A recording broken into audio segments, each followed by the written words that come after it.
WhatsApp everyone, welcome back to the channel guys. आज हम शुरू करने जा रहे हैं हमारा सेल्स ऑफ गुड्स एक्ट का चैप्टर नंबर 3। टोटल 4 चैप्टर्स हैं इसके अंदर।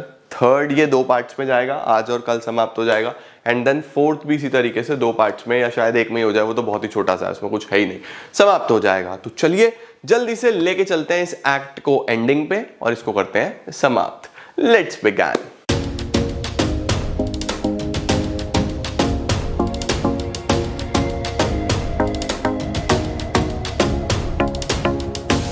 तो सर इस यूनिट का नाम क्या है? देखो बच्चों, यूनिट का नाम है transfer of ownership and delivery of goods. तो बेसिकली ऑनरशिप कब ट्रांसफर्ड मानी जाएगी?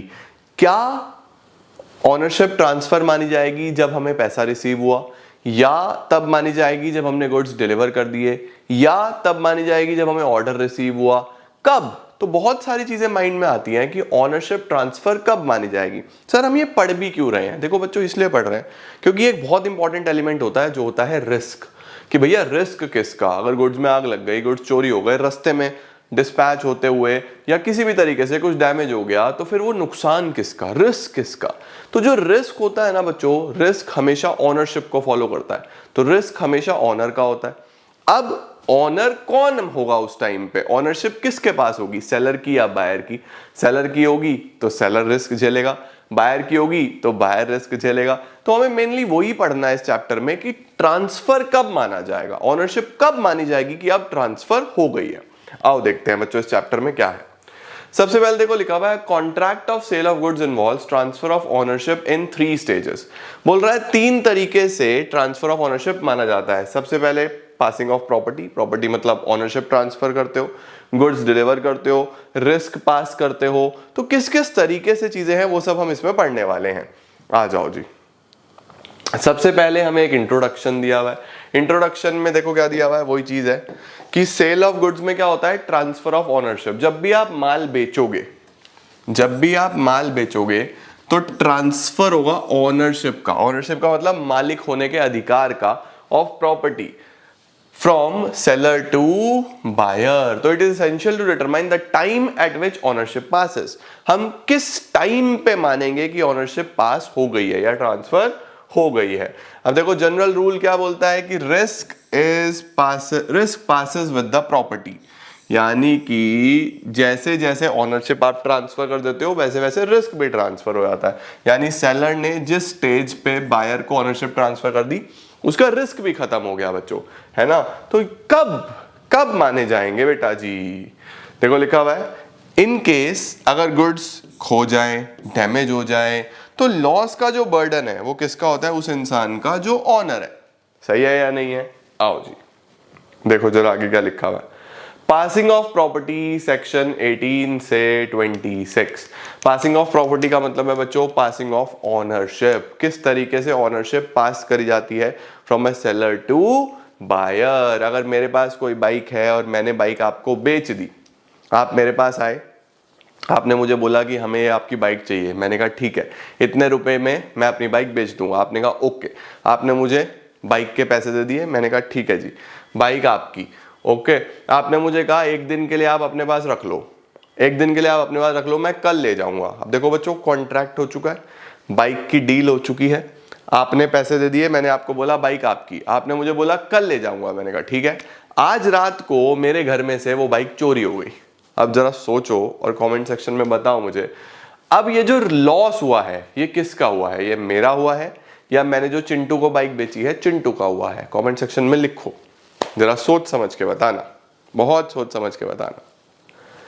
देखो बच्चों यहाँ पे क्या है, मैंने अभी आपको शुरू में क्या बताया, रिस्क फॉलो ऑनरशिप। रिस्क किसके पीछे चलेगा? ऑनरशिप के पीछे चलेगा। ऑनर कौन है भाई? कॉन्ट्रैक्ट हो गया, एक ही बाइक थी, आपने देख ली, मैंने आपको दे दी, आपने मुझे बोला कि रख लो, आपने मुझे पैसे दिए, बाइक आपकी हो गई भाई, मैं तो आपकी चीज संभाल के रख रहा था, आपने मुझे बोला कि रख लो, मैं कल ले जाऊंगा, चोरी हो गई, तो अल्टीमेटली अब लॉस किसका है? आपका है, मुझे कोई मतलब नहीं है, मैं तो ट्रांसफर कर चुका हूं ना ऑनरशिप, मेरी तरफ से तो आप तभी ले जाते, आपने बोला कि भैया यहां रख दो, कल ले जाऊंगा, तो वो लॉस भी आप ही का है। ठीक है, देखो क्या दिया हुआ है।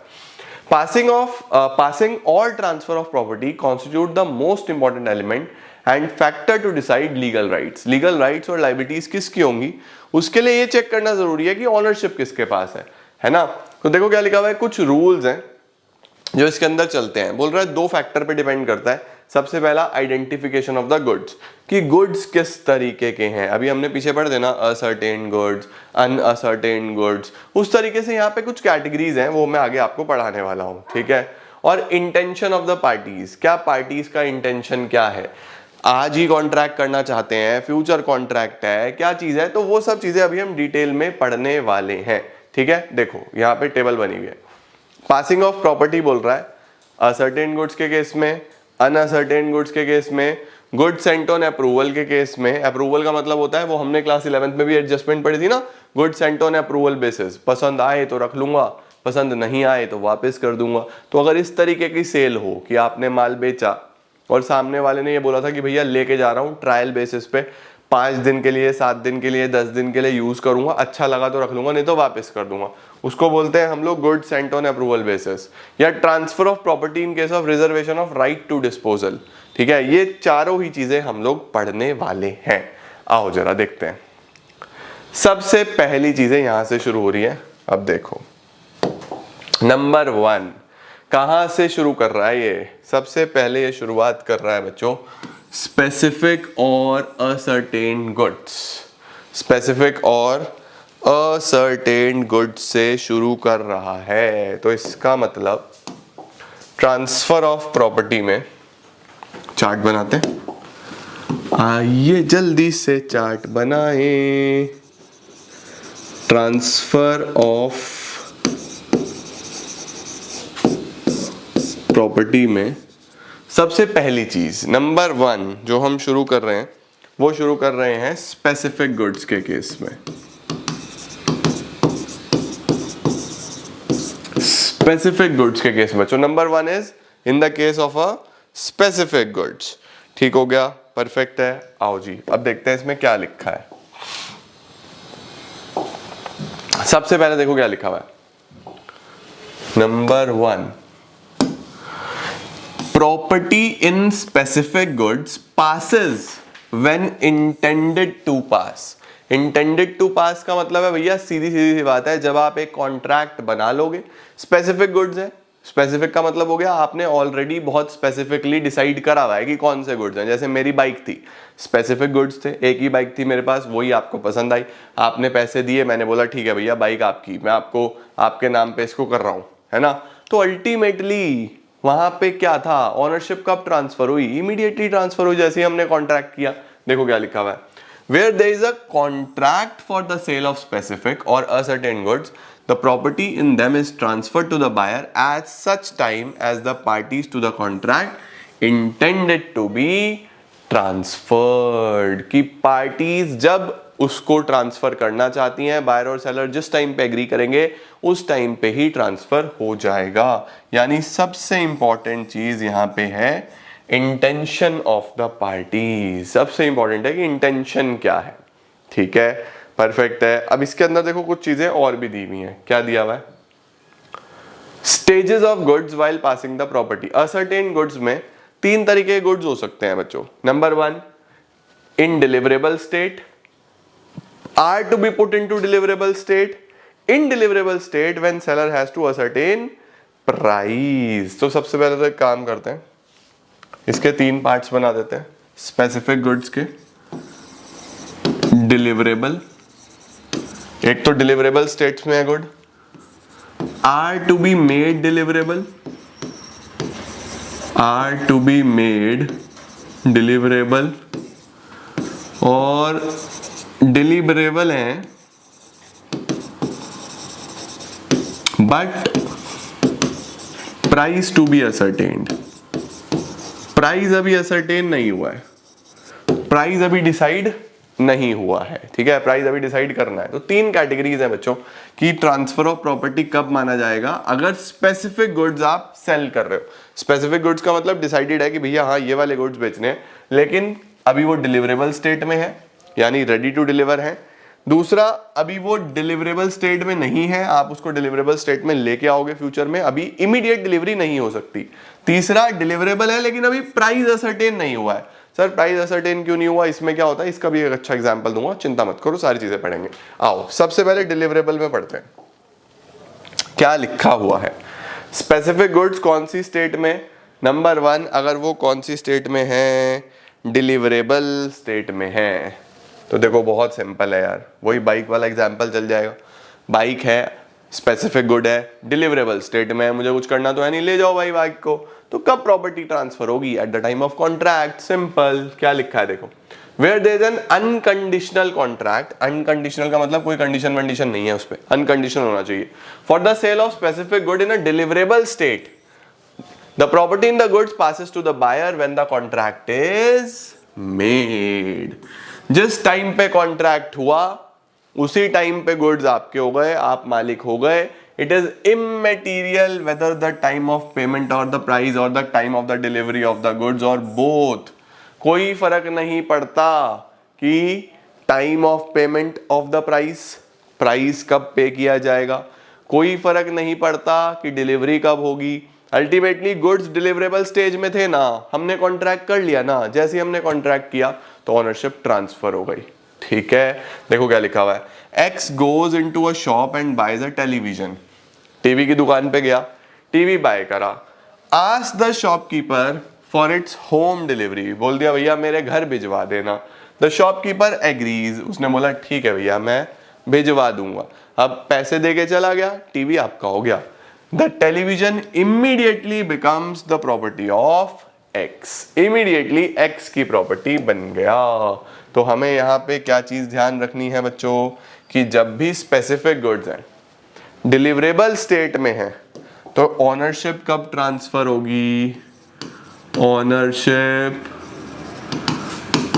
Transfer eight the time of contract. जिस टाइम आपने कॉन्ट्रैक्ट किया है उस टाइम आपको ओनरशिप ट्रांसफर हो जाएगी। दूसरा केस क्या आएगा, are to be made deliverable, जब उनको हमें डिलीवरेबल बनाना है। आ जाइए, इसमें देखो क्या लिखा हुआ है। अब सोचो बच्चों, अभी गुड्स अगर डिलीवरेबल स्टेज में ही नहीं है, अभी डिलीवर ही नहीं हो सकते, जैसे आप मेरे घर पे आए वही वाली बाइक लेने के लिए, मैंने बोला यार देखो अभी बाइक खराब चल रही है, अभी बाइक ठीक नहीं है, टायर वायर पंचर है। आपने ही बोला हाँ ठीक है, ऐसे तो मैं भी नहीं ले जा सकता, आप पहले इसमें नए टायर वायर डलवा दो और फिर आप मेरे को ये बाइक दे देना, है ना। तो अब देखो बाइक जो है वो डिलीवरेबल स्टेज में नहीं है, फिलहाल उसको डिलीवर नहीं कर सकता। तो क्या अभी आपको ओनरशिप ट्रांसफर हो गई, क्या बाइक आपकी हो गई?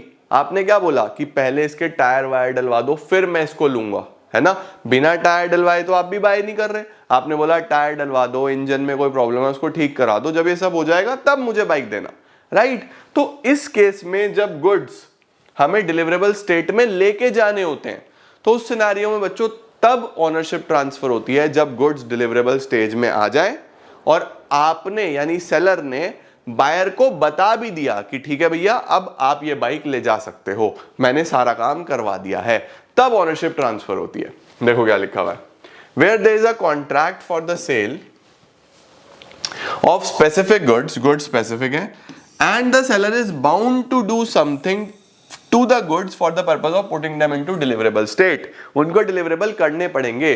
Property does not pass, property pass नहीं होगी जब तक वो चीज हो गई है और बायर को उसका नोटिस मिल गया है। इसका क्या मतलब है, इसका मतलब है यहां पे ओनरशिप कब ट्रांसफर होगी, ownership is transferred when goods are made deliverable, जब आपने गुड्स को डिलीवरेबल बना दिया है, and buyer has the notice of it, और बायर को आपने उसका नोटिस भी दे दिया है, आपने बायर को बता भी दिया है कि भैया बाइक में जो प्रॉब्लम थी मैंने सब ठीक करा दिया, अब आप बाइक ले जा सकते हो।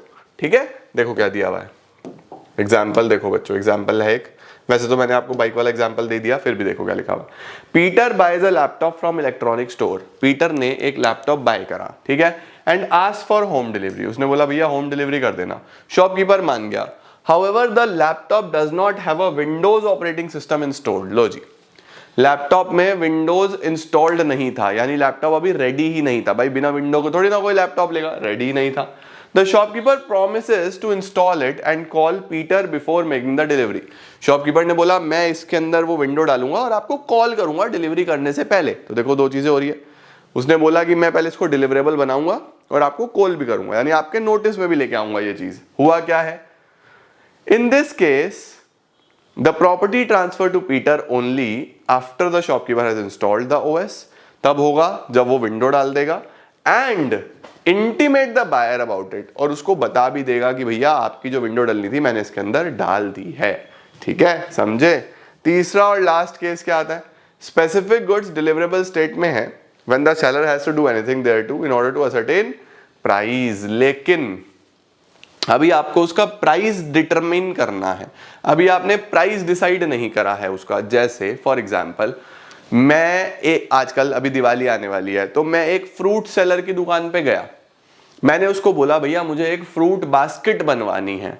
उसने बोला सर मेरे पास अलग अलग फ्रूट्स हैं लेकिन मैं बास्केट बना दूंगा, आप एक काम करो आप मुझे बता दो कौन कौन से गुड्स चाहिए। मैंने कहा यार इसके अंदर 1 किलो एप्पल डाल दियो, थोड़ा सा कीवी फ्रूट डाल दियो, बनाना डाल दियो, अनार डाल दियो, और मैंने मिक्सचर ऑफ फ्रूट्स डिसाइड कर दिए। मैंने उसको बता दिया देखो स्पेसिफिक गुड्स हैं, डिलीवरेबल स्टेट में भी है, उसे कुछ करना तो है नहीं, फ्रूट्स उसके पास रखे हैं। लेकिन बच्चों उसने कहा सर मुझे अभी इनका प्रॉपर वेट्स करने पड़ेंगे, देखना पड़ेगा कि टोकरी में कितनी क्वांटिटी जा रही है, कितना हिसाब किताब बन रहा है, तो फिर मैं आपको प्राइस बता पाऊंगा। अभी प्राइस डिटरमाइन नहीं हो सकता, आपने मुझे बता दिया ठीक है अभी, लेकिन प्राइस डिफाइन नहीं हो सकता, वो वाली चीज है। देखो क्या लिखा हुआ है, देखो क्या बोल रहा है, where there is a contract for sale of specific goods in a deliverable state but the seller is bound to weigh, उसने कुछ वेट करना है, कुछ मेजर करना है, कुछ टेस्ट करना है, या कुछ और एक्ट करना है, ठीक है, उन गुड्स को लेके। यानी गुड्स डिलीवरेबल तो है लेकिन अभी वो आपको प्रोवाइड नहीं कर सकता, उसमें कुछ ना कुछ उसको चेक करना है, कोई उसको वेट करना है, मेजर करना है, टेस्ट करना है, कुछ इस तरीके से कुछ करना पड़ेगा उसको गुड्स का। तो इस केस में कब मानी जाएगी ownership transfer? The property does not pass until such act or thing is done and the buyer has the notice thereof. तब तक आपको ऑनरशिप ट्रांसफर नहीं होगी जब तक उसने वो वेट नहीं कर लिया, यानी जब तक वो टोकरी नहीं बना देता। हमारे वाले केस में जब वो टोकरी बना के रेडी कर देगा और हमें बता देगा कि लो भैया मैंने सब कुछ चेक कर लिया, आपके फ्रूट्स रेडी हैं, अब आप ले जा सकते हो, तब तक ऑनरशिप ट्रांसफर नहीं होगी बच्चों। ठीक है, देखो एग्जांपल देखो, A sold carpets to the company which were required to be laid. The carpet was delivered to the company's premises but was stolen before it could be laid. देखो ए ने carpets बेचे एक कंपनी को which were required to be laid, जो कि बिछाने भी थे, है ना। अब कारपेट जो है डिलीवर तो कर दिए लेकिन पहले ही चोरी हो गए बिछाने से पहले। It was held that the carpet was not in deliverable state. ये माना गया कारपेट डिलीवरेबल स्टेट में ही नहीं थे क्योंकि उनको बिछाया नहीं गया है, which was part of the contract and hence the property had not passed to the buyer. इसलिए प्रॉपर्टी पास नहीं मानी जाएगी। आओ लिखें जरा, देखो यहाँ पे डिलीवरेबल थे लेकिन प्राइस असर्टेन अभी नहीं हुआ था, तो यहाँ पे क्या बोलूंगा, perform whatever is needed to make goods deliverable, यानी जो भी काम करना है आपको, कोई वेट करना है, कोई मेजर करना है, कुछ करना है, क्वालिटी चेक करना है, करो यार, जो भी करना है गुड्स को डिलीवरेबल बनाओ and give notice to the buyer, give notice to the buyer. ये बच्चों सबसे पहले आता है स्पेसिफिक गुड्स के केस में। तो अगर आपसे एग्जाम में ये क्वेश्चन आ जाए कि भैया बताओ स्पेसिफिक गुड्स है, जैसे एग्जांपल्स अभी पीछे आए हुए ना, स्पेसिफिक गुड है। अब स्पेसिफिक गुड के केस में असर्टेन्ड के केस में कब ट्रांसफर ऑफ ओनरशिप माना जाएगा, उसके साथ साथ असर्टेन्ड में डिलीवरेबल है, एक बार डिलीवरेबल नहीं है, एक बार डिलीवरेबल स्टेट में लेके आने के लिए कुछ ना कुछ करना पड़ेगा। तो तीनों ही केसेस में आपको पता होना चाहिए। ठीक है, परफेक्ट परफेक्ट परफेक्ट। नेक्स्ट क्या है, नेक्स्ट आ जाते हैं बच्चों हमारे पास अनअसर्टेन्ड गुड्स। अनअसर्टेन गुड्स का क्या मतलब होता है सर? नंबर 2, अनअसर्टेन समझते हो? अनअसर्टेन्ड गुड्स जो असर्टेन नहीं करे गए हैं, पीछे पढ़ा चुका हूं मैं आपको, यानी वो डिस्क्रिप्शन पे बिके हैं या सैंपल पे बिके हैं कि आपने बस सैंपल देखा है और आप बोल रहे हो कि ठीक है यार मैं सामान खरीदने के लिए तैयार हूं, आपने कोई असर्टेन नहीं करे। आपके सामने पूरा लॉट है और आपने बस लॉट को ही देखा है, मतलब आपको अभी पता नहीं है आपको कौन सा सामान मिलने वाला है, ठीक है। जैसे फॉर एग्जांपल मैं रॉयल एनफील्ड के शोरूम पे गया कि चलो यार बाइक लेके आऊंगा, ठीक है। वहां पे बहुत सारी खड़ी है, मुझे जो मॉडल पसंद आया वहां पे शोरूम में 25 बाइक्स खड़ी हैं, ठीक है। अभी वो अनअसर्टेन्ड है ना। मैंने बोला यार मुझे ब्लैक कलर की चाहिए और ये वाली बाइक चाहिए, ये निकाल के दो। तो अनअसर्टेन को भी पहले बच्चों क्या करना पड़ता है? असर्टेन करना पड़ता है। असर्टेन का मतलब पहले आप सिलेक्शन कर लो कि मुझे इसमें से ये वाली बाइक चाहिए, और फिर मैं क्या करूंगा, उसको अपने हिसाब से एप्रोप्रिएट कराऊंगा। एप्रोप्रिएट का मतलब जो भी उसके साथ और चीजें छुटर पुटर होनी होंगी, है ना, उसकी क्लीनिंग होनी होगी, उसके अंदर कोई लाइट्स वाइट्स लगनी होंगी, या जो भी वो बेसिक इसेंशियल साथ में लगा के देते हैं ना कि ये चीजें इसके अंदर ऐड ऑन होंगी। सर हॉर्न कौन सा चाहिए, सर क्या क्या चाहिए, तो मैंने पहले असर्टेन कर ली कि ये वाली बाइक चाहिए। उसके बाद मैंने उसको एप्रोप्रिएट भी करा, यानी अपने हिसाब से कोई भी अपने जो भी मुझे चीजें रिक्वायर्ड है एज पर माय नीड उसको रेडी करवा लिया। तो ट्रांसफर यहां पे ओनरशिप का कब होता है? अगर अनअसर्टेन गुड्स हैं तो पहले उनको असर्टेन कराना पड़ेगा, एप्रोप्रिएट कराना पड़ेगा, यानी अपने हिसाब से अपने पर्पस के हिसाब से रेडी कराना पड़ेगा। और जैसे ही बायर को नोटिस मिलेगा कि भैया डिलीवरेबल स्टेट में आ गया है तो बस ठीक है यार, हो जाएगा ट्रांसफर ऑफ ओनरशिप। देखो जरा क्या लिखा हुआ है, आओ अब यहां क्या दिया हुआ है, बड़े ध्यान से समझेंगे बच्चों। देखो क्या लिखा है, अनअसर्टेन गुड्स। तो यहां क्या है, where there is a contract for the sale of unascertained goods, no property is transferred to the buyer unless and until the goods are ascertained। इसका मतलब सबसे पहले बच्चों ascertain तो करने ही पड़ेंगे, है ना। अब उसके कुछ रूल्स हैं।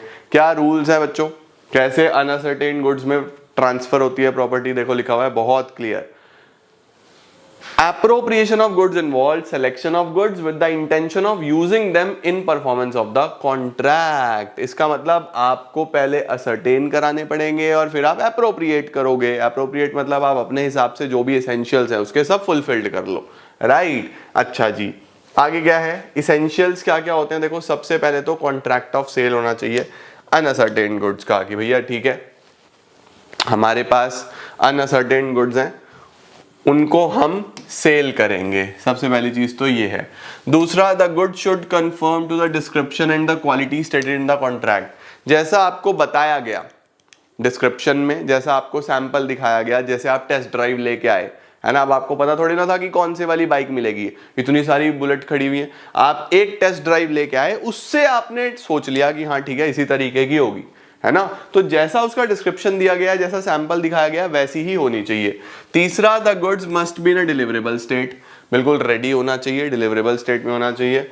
चौथा, the goods must be unconditionally appropriated to the contract either by delivery to the buyer or his agent or the carrier. हमने बिना किसी कंडीशन के एप्रोप्रिएट कर दिए, हमने गुड्स को बिल्कुल रेडी कर दिया, एकदम उसको ट्रांसफर करने के लिए तैयार कर दिया, चाहे हम वो करें बायर को या हम करें उसके एजेंट को या फिर हम करें उसके कैरियर को।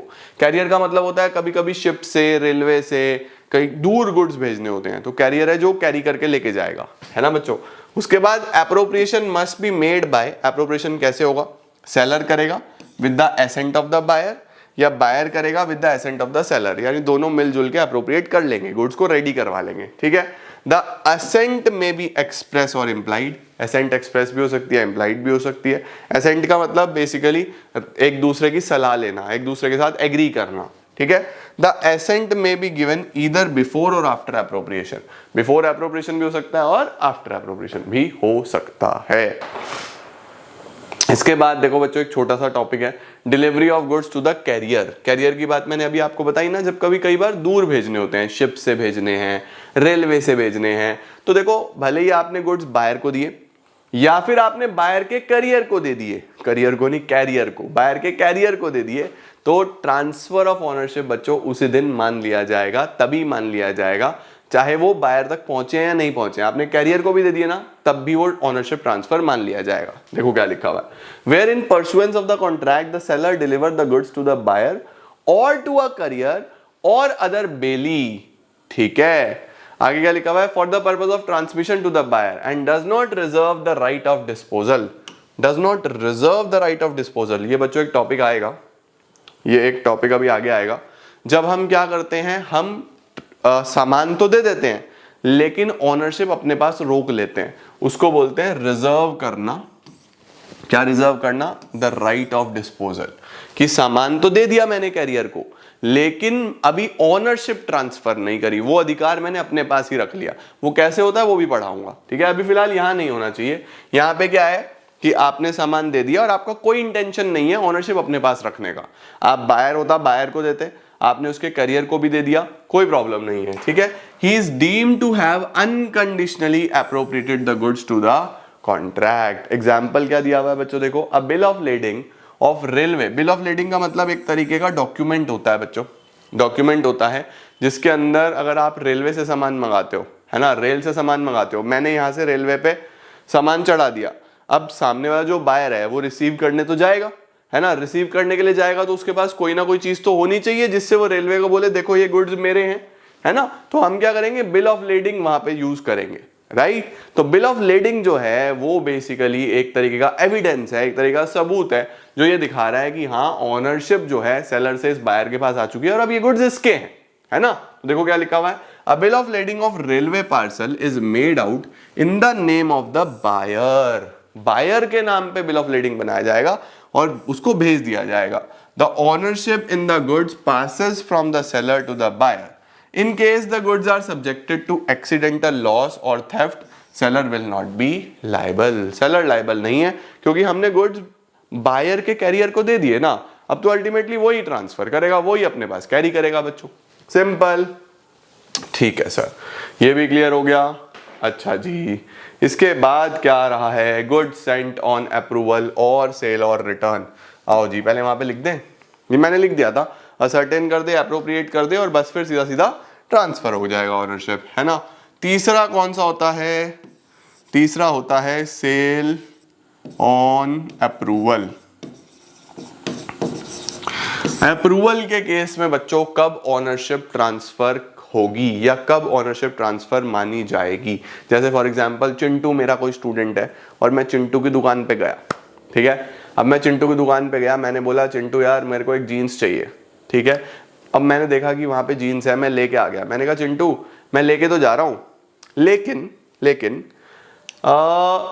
4 दिन में मैं आपको बता दूंगा कि मैं इस जीन्स को रखूंगा या नहीं रखूंगा, क्योंकि मुझे थोड़ा डाउट हो रहा है, मैं अपने घर वालों को एक बार दिखा लूं, 4 दिन का समय दो, मैं आपको बता दूंगा कि ये मुझे जीन्स रखनी है या नहीं रखनी। चिंटू ने कहा ओके सर कोई दिक्कत नहीं है। अब कब ट्रांसफर होगी ओनरशिप, कब ट्रांसफर होगी बेसिकली।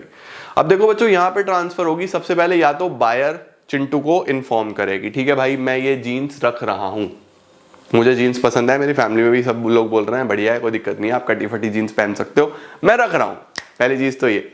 या फिर मेरा कोई ऐसा एक्ट हो जिससे पता लग रहा है कि मैंने जीन्स रख ली, फॉर एग्जाम्पल तीसरे ही दिन मैं एक शादी में गया और चिंटू भी मुझे वहां पे मिला और मैं वही जीन्स पहन के घूम रहा हूं, वही जीन्स पहन के घूम रहा हूं, तो इसका मतलब मेरे एक्शन से क्लियरली पता चल रहा है कि भैया ये जीन्स मेरी है, ये जीन्स मैंने रख ली है ना। तो या तो मैं बताऊं या फिर मेरे किसी एक्शन से पता लगे या फिर लैप्स ऑफ टाइम।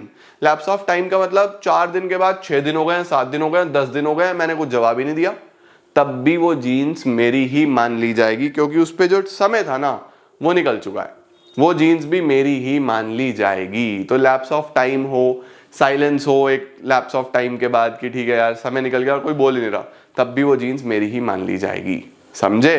तो ये सब बच्चों सेल ऑन अप्रूवल बेसिस में लिखा हुआ है। क्या लिखा है देखो, when the goods are delivered to the buyer on approval or sale or return or any other similar term, the property therein passes to the buyer. Property buyer को पास हो जाएगी कब, when he signifies his approval or acceptance to the seller. या तो वो बता दे कि ठीक है भाई मैं इसको रख रहा हूं, या फिर वो उस तरीके का कोई एक्ट कर दे, ठीक है सही है ना, या तो वो बताए या फिर वो इस तरीके का कोई एक्ट कर दे। दूसरा, if he does not signify his approval or acceptance to the seller but retain the goods without giving notice of rejection. अब उसने कोई गुड्स अपने पास ही रख लिए, हाँ नहीं करी, लेकिन ना भी नहीं करी, उसने ये भी नहीं कहा भैया मैं गुड्स वापस करूंगा, कुछ बताया ही नहीं, समय निकलता जा रहा है. Then if a time has been fixed for the return of the goods on the expiry of such time, अगर आपने कोई टाइम फिक्स करा है, जैसे मैंने 4 दिन का टाइम फिक्स करा था, तो जैसे ही 4 दिन खत्म हो गए, मैंने कुछ नहीं बताया, तो ट्रांसफर हो जाएगी मेरे को ऑनरशिप, मेरी हो गई वो जीन्स. ठीक है. और अगर आपने कोई टाइम फिक्स नहीं करा तो रीजनेबल टाइम. अब रीजनेबल टाइम क्या होगा वो जज साहब डिसाइड करेंगे कानून में. ठीक है. If no time has been fixed on the expiration of a reasonable time. ठीक है. तो या तो आप सिग्निफाई करो या कोई एक्ट करो, या फिर आप अपना अप्रूवल दे नहीं पाए, समय निकल गया, तो समय निकलने में भी आप मान लिए जाओगे मालिक. या फिर he does something to the good which is equivalent to accepting the good. उसने कुछ ऐसा करा कि equivalent मान लिया गया उसको acceptance के, जैसे he pledges or sells the goods. मैंने वो जीन्स आगे बेच दी, अब गिरवी तो नहीं रख सकता जीन्स को, इतनी महंगी चीज तो है नहीं गिरवी रख लूं, लेकिन मैंने बेच दी आगे, रीसेल कर दी, तो ऑनर ही तो बेच सकता है ना यार, सीधी सीधी सी बात है. तो ये होता है बच्चों की कब ट्रांसफर होगी, अगर गुड्स भेजे गए हैं किस बेसिस पे, अप्रूवल बेसिस पे. ठीक है. देखो लिखा हुआ है पी ने एक म्यूजिकल इंस्ट्रूमेंट खरीदा म्यूजिकल शॉप से on a condition that he will purchase it if he likes that instrument. वो बाय कर लेगा अगर उसको अच्छा लगा तो. After a week he has inform the shop owner that he has agreed to purchase the musical instrument. उसने inform करा, जैसे उसने इन्फॉर्म करा बच्चों, ownership is transferred when he has decided to purchase the instrument as his own. ठीक हो गया बच्चों, क्लियर है. नेक्स्ट क्या है, लिखा हुआ है a buyer under a contract on the basis of sale or return is deemed to have exercised his option when he does an act exercising domination over the goods showing an unequivocal intention to buy. इसका मतलब वही वाली बात है कि आपने कोई ऐसा एक्ट कर दिया जिससे दिख रहा है कि गुड्स आपका है, आप उसको डोमिनेट कर रहे हो. एग्जांपल देखो क्या लिखा हुआ है, if he pledges the goods with a third party. अगर उसने प्लेज कर दिया, गिरवी रख दिया, सीधी सीधी सी बात है भाई, मालिक ही तो गिरवी रखेगा ना. Failure or inability to return the goods to a seller does not necessarily imply selection to buy. एक एग्जांपल और दिए मैं यहाँ पे दो, एक बार आप इनको भी रीड करोगे, सीधी सीधी सी बात है, बहुत सिंपल सिंपल से हैं.